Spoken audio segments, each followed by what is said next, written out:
Hola, ¿qué tal? ¿Cómo les va? Muy bienvenidos. Esto es Tesis de Salud y como siempre en esta media hora que tenemos por delante vamos a seguir aprendiendo con los mejores especialistas sobre distintas cuestiones que tienen que ver con nuestro bienestar. Hoy vamos a estar hablando de cannabis medicinal. ¿Qué es? ¿Cuáles son sus beneficios? ¿Y cómo estamos en cuanto a la cuestión legal en nuestro país? También vamos a estar hablando de fertilidad y cómo influyen los alimentos en lo que comemos cuando estamos buscando un embarazo. Y además también cirugías estéticas. Hoy nos dedicamos a la lipoescultura para que tengas información sobre todo lo que tenés que saber sobre esta cirugía estética. Quédate ahí porque ya empieza este programa que no te podés perder.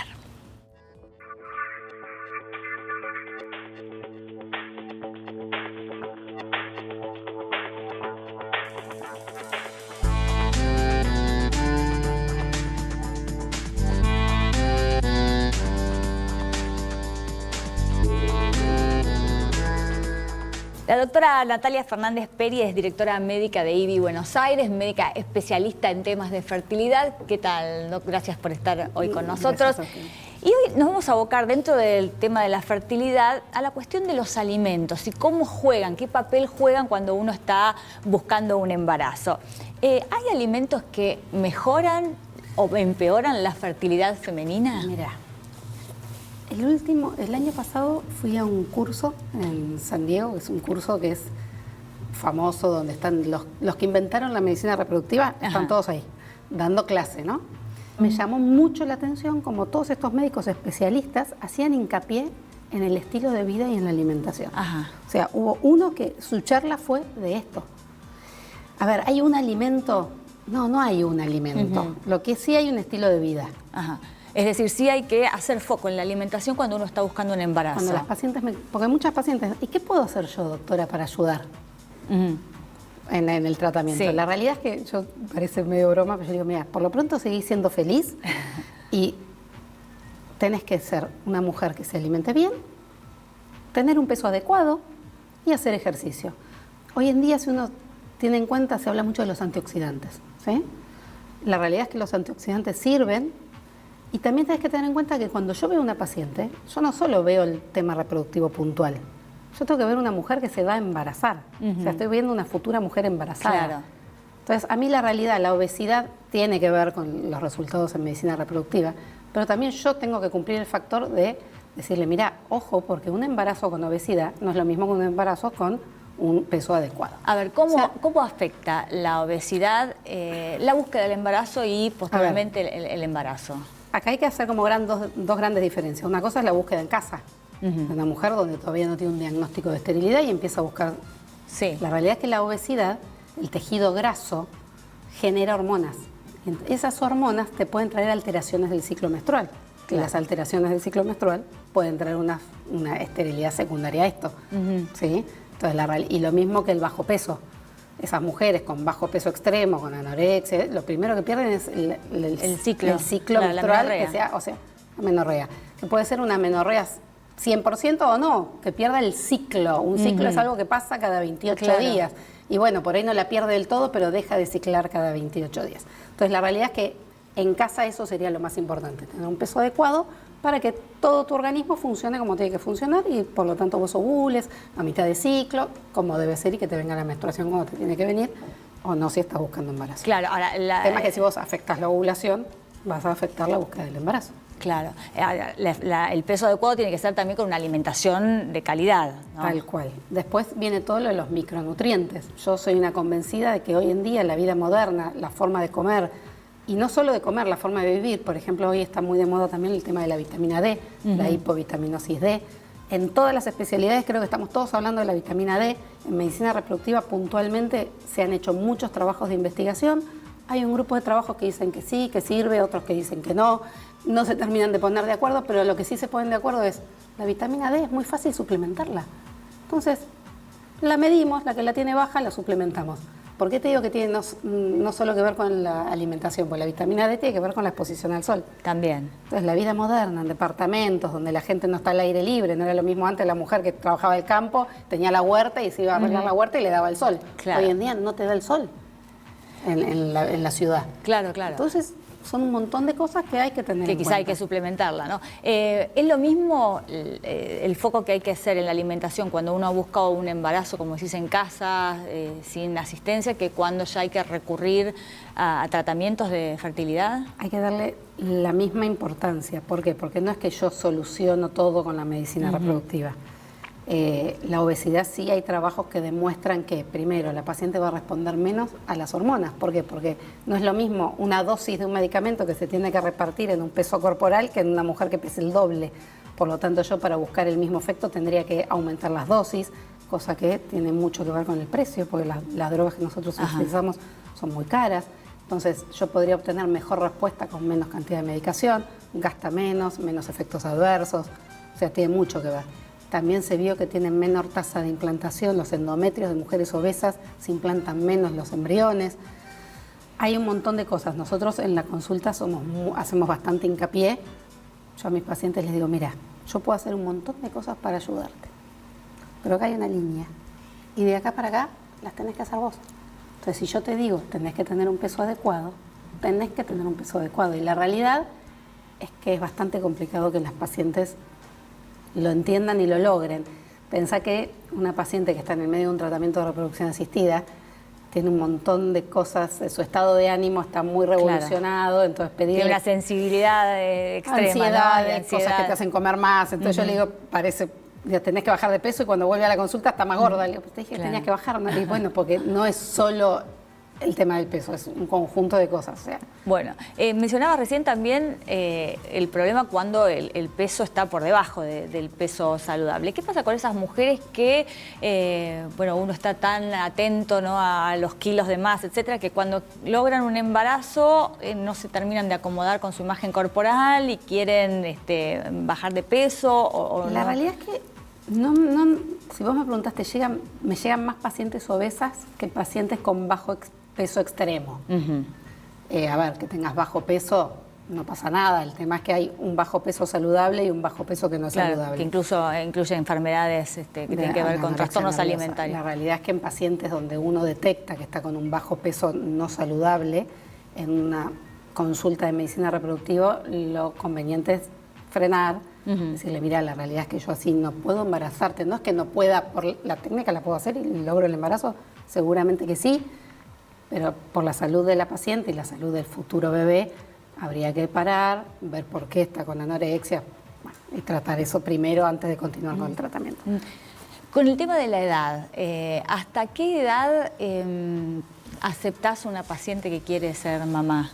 Mira, lo del límite de edad, ahí podemos hablar de un montón de cosas. No hay una ley que a nosotros nos diga hasta esta edad se puede hacer, claro, y hasta esta edad no se puede hacer. Nosotros normalmente acá en Argentina y en la mayoría de los países del mundo hay como un límite que son los 50 años. De vuelta, como no hay ley, ¿qué hacemos?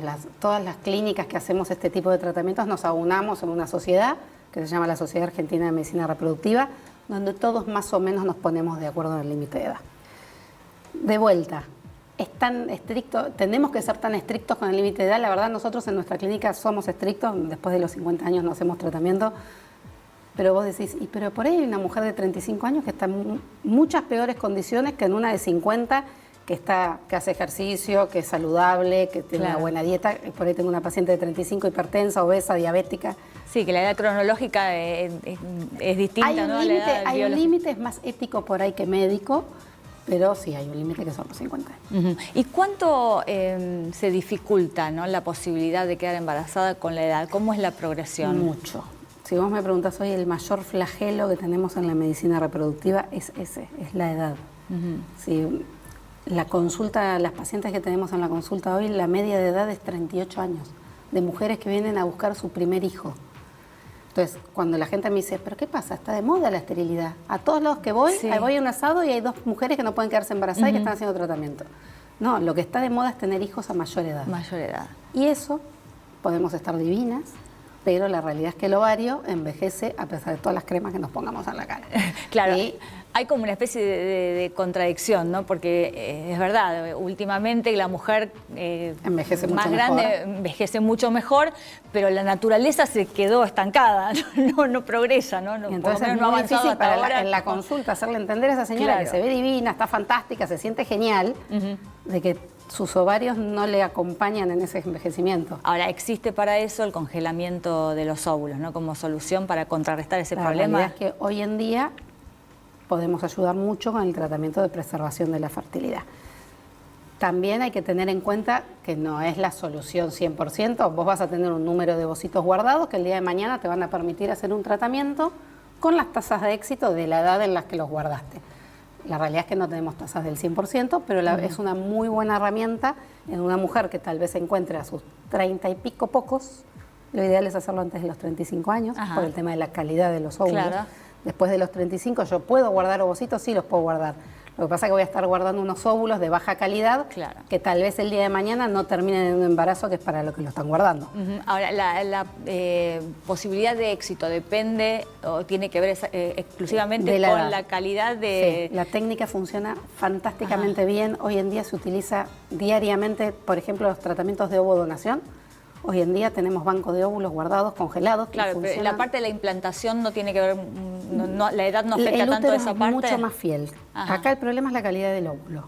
El útero empieza a perder un poco de calidad, pero con una mujer de edad bastante más avanzada, después de los 45 años, las tasas de embarazo disminuyen un poco, tal vez por el tema de la implantación, la irrigación del útero empieza a ser peor, pero la realidad es que es muy poquito, ¿no? El óvulo es clave. Bueno, pero afortunadamente la ciencia ha avanzado muchísimo y lo sigue haciendo, así que hoy, Todos los días. bueno, el sueño de ser madre casi bueno, hay grandes posibilidades de que todas Sí. las mujeres lo puedan La verdad cumplir, es que ¿no? con los tratamientos que hoy disponemos, es rara la paciente que no consigue el embarazo. Bueno, Doc, muchísimas gracias, No, un gracias placer. a ustedes.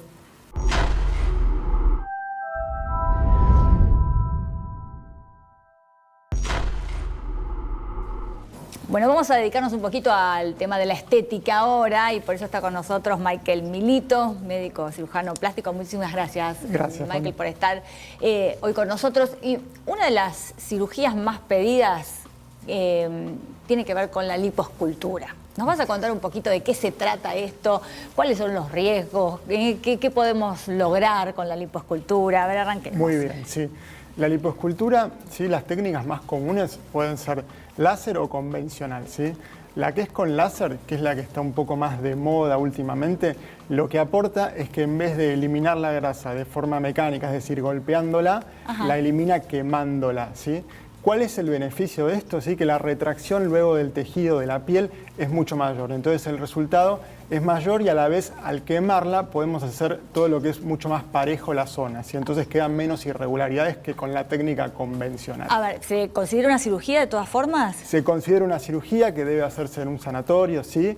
También ingresamos a través de la piel, o sea, hay que hacer un cortecito, ¿sí? Que es más o menos de medio centímetro para poder ingresar y sigue siendo una cirugía, pero tiene esas ventajas con respecto a la otra técnica. Ajá, y la otra es la de la La cánula. otra es, claro, con la cánula, ¿sí? Si bien cuando hacemos láser después se usa un poco la cánula para extraer lo que el láser licúa quemándolo, la otra técnica es solamente de forma mecánica, es decir, solamente golpeando la grasa, ¿sí? Esa es la diferencia.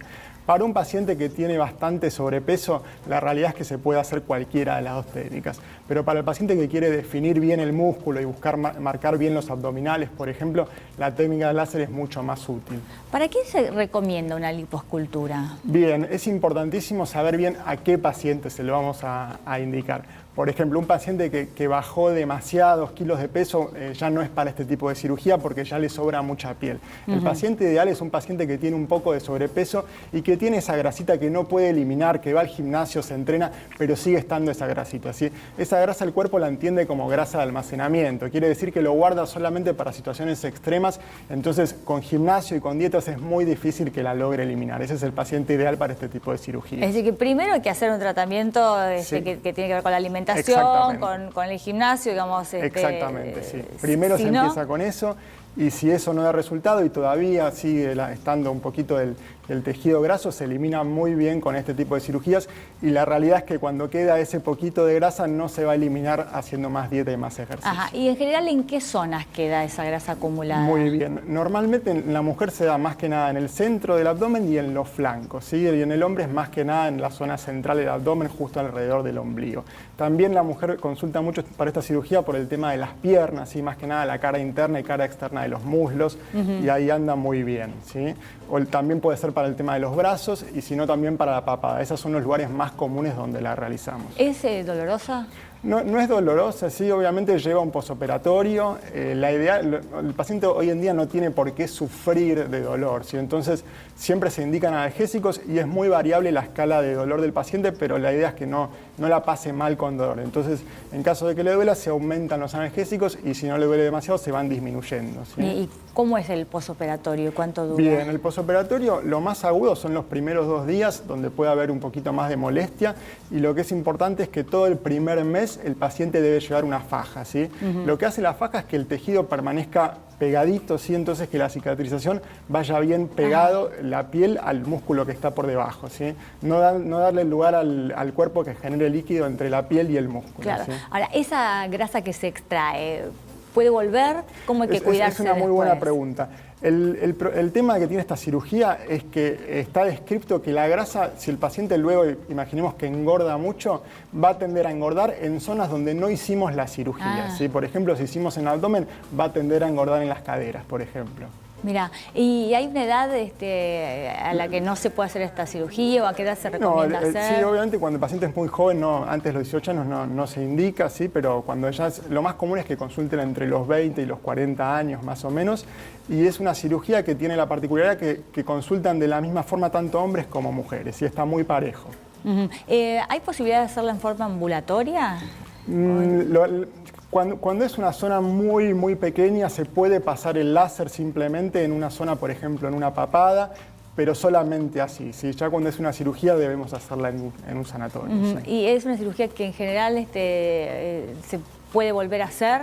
Se puede volver a hacer, sí, normalmente en la zona donde uno la hace no tenemos por qué volver a hacerla, pero sí se puede repetir el procedimiento en otras zonas o para tener un mayor resultado, ¿sí? Pero ya en una vez ya se soluciona mucho el problema. ¿A qué pacientes mandás de vuelta a su casa? Decís, esto no es para vos, porque Bien. me imagino que mucha gente Sí. piensa que es mágico el resultado de una liposcultura, Sí, no. Pacientes, por ejemplo, que quizás tuvieron muchos embarazos y la piel está muy flácida, la cirugía le va a quedar peor. Ese no es para hacer otra cirugía, Otro que tipo es de una cirugía. dermolipectomía en ese caso. Cuando la piel ya empieza a colgar como un delantal, no hay que hacer esta cirugía porque le va a ir muy mal con esta cirugía en el resultado. Si es para hacer otra cosa que va a quedar muy bien, que es una dermolipectomía en ese caso. ¿La grasa que se extrae de la liposcultura se puede utilizar para hacer rellenos? Muy bien, sí, la grasa que sacamos con el láser no, porque el láser ya la quemó.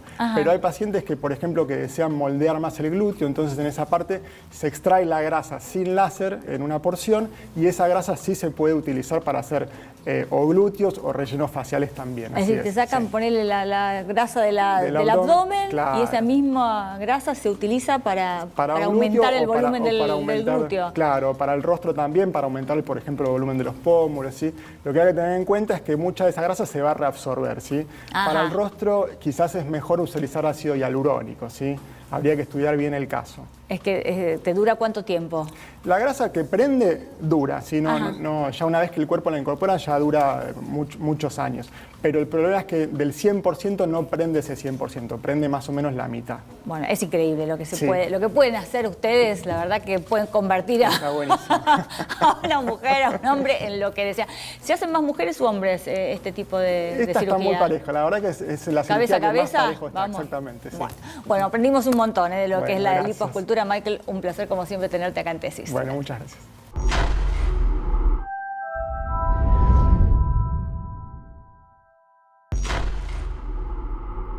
Nos acompaña el doctor Alejandro Anderson, médico neurólogo. Gracias, doc, por estar hoy con nosotros. Vamos a hablar de un tema muy interesante y muy polémico también, ¿no? Porque tiene muchas aristas realmente controvertidas. Es el cannabis medicinal.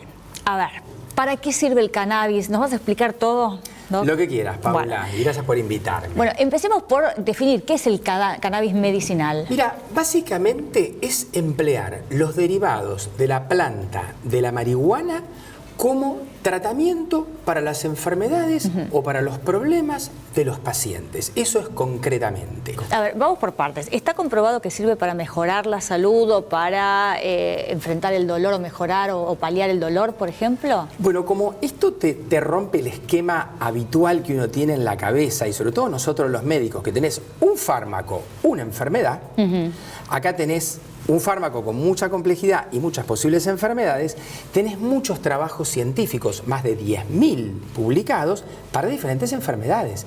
Yo tengo un montón de trabajos científicos que avalan su uso en la epilepsia refractaria. Ajá. Y de hecho, en Estados Unidos hasta la FDA lo autorizó. Ahora, nos estás contando un montón de aspectos beneficiosos del cannabis, pero la realidad es que hoy no es legal, ¿no?, consumir o vender cannabis en nuestro país. Mira, yo te cuento, hay una ley, pero la ley todavía es incompleta. Y es verdad, hay una parte del cannabis que es legal y hay otra parte que no es legal. Yo te voy a contar cómo me metí. La puerta de entrada para mí en el mundo del cannabis y haberme transformado en endocannabinólogo fue la epilepsia refractaria. Fue tener pacientes a los cuales yo no les lograba encontrar la solución al control de sus crisis. Me empecé a investigar en la bibliografía, esto en el 2016, hablé con un par de familias conocidas que vivían en Estados Unidos y allí tomé contacto con una fundación que está en Colorado, me comuniqué con ellos, luego me comuniqué por el otro lado con el ADMAT, asesorándome exactamente de esto, del tema legal, y ellos me permitieron que los pacientes compren el producto y que tuvieran un documento del ADMAT, una autorización sellada para poder retirarlo de la aduana. Con eso comenzamos con un grupo de pacientes a tratarlos con un aceite rico en cannabidiol y realmente me encontré con muy buenos resultados. A los pacientes les cambió mucho la calidad de vida. Los pacientes se tornaron mucho más independientes al tener, mucho más autoválidos al tener menos crisis. El producto lo toleraron adecuadamente, tiene que tener algunos controles de laboratorio, pero no tuve ningún tipo de problema. Y entonces uno va avanzando, conocí otros productos más. Y luego también comencé a aprender y a ver otro tipo de patologías. Y acá sí nos chocamos con el tema de cuánto se puede hacer, cuánto está autorizado y cómo te vienen a ver los pacientes. Al día de hoy, en mi práctica, que soy neurólogo y una parte tiene que ver con el mundo del cannabis, me encuentro con pacientes que muchas veces me vienen a ver con frascos, porque casi todos vienen con aceite, no tanto cápsulas o parches. Que traen del exterior. Que los traen del exterior o los traen, viste, de diferentes lugares que nunca terminas sabiendo, pero yo lo que les digo es, yo los acompaño en el tratamiento. Yo les digo si un cannabis medicinal puede ser útil para solucionar o aliviar el problema por el cual me consultan, que ahora te voy a dar una lista. Pero lo que yo necesito es conocer la composición química de lo que tienen. Entonces yo los mando a la Facultad de Ciencias Exactas de La Plata, la Facultad de Ciencias Médicas de La Plata, los mando también a la UBA, a Farmacia y Bioquímica, a la Cátedra de Toxicología, que son lugares donde a los pacientes les extraen del frasquito 3 o 4 gotas y tenemos un papel con la forma química y entonces primero sabemos si el producto tiene cannabinoides o no. Segundo, sabemos cuánto tiene de CBD, de cannabidiol, cuánto tiene de THC, etcétera. Entonces yo le puedo decir, sí, esto puede servirle y lo tiene que tomar de tal y de cual manera. Claro, es decir, que hay un vacío legal o una cuestión que se merece un debate y ver cómo se soluciona, ¿no? Porque... Absolutamente, no puede quedar la ley como está, porque le falta todavía, falta reglamentarla. Al día de hoy, el ADMAT básicamente está autorizando solamente los cannabis medicinales ricos en CBD y para epilepsia. ¿Pero qué nos queda? Nos queda, primero, el dolor oncológico y no oncológico, porque está absolutamente demostrado que si bien la primera indicación para el dolor oncológico son los opioides, llega un momento que no tenés el control que vos querés del paciente y de su calidad de vida. Si vos le agregás cannabinoides, potenciás este efecto y hasta tenés que usar menos opioides. Pero también tenés cuadros de temblor, cuadros de Parkinson, tenés otros tipos de dolores como es la fibromialgia, los dolores neuropáticos. Que en otros lugares del mundo se tratan con Absolutamente. cannabis. A ver, referentes.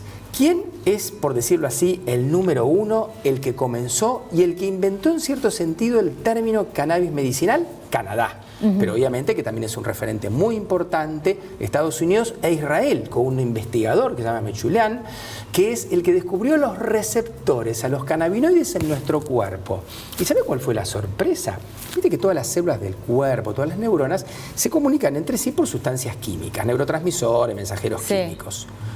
Yo me quedé asombrado cuando me enteré que la cantidad de endocannabinoides es mayor que la del resto de los neurotransmisores juntos. Y yo dije, pero qué raro, esto no lo vi cuando estudié en la Facultad de Medicina. Pero bueno, es nuevo, porque esto fue después de los años 80, que fue realmente descubierto con detalle desde el punto de vista químico, los receptores a los cannabinoides, a los que fabricamos nosotros, porque después tenés los cannabinoides de las plantitas, los fitocannabinoides, que es de lo que estamos hablando, la planta de la marihuana. Claro. Y después tenés los sintéticos, lo que pueden armar los laboratorios. Bueno, es decir, que la potencialidad del cannabis es enorme, todavía no está del todo explotada, pero bueno, insistimos, hay una especie de vacío legal que merece, por todos estos beneficios que puede traer para la salud, un debate serio, ¿no? Absolutamente, y eso va a pasar. Bueno, Doc, muchísimas gracias. Como Gracias siempre, a vos. un placer.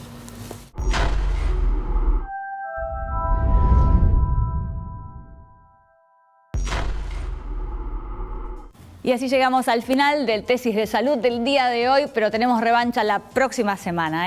Te esperamos para seguir compartiendo todo lo que tiene que ver con nuestra salud y nuestro bienestar.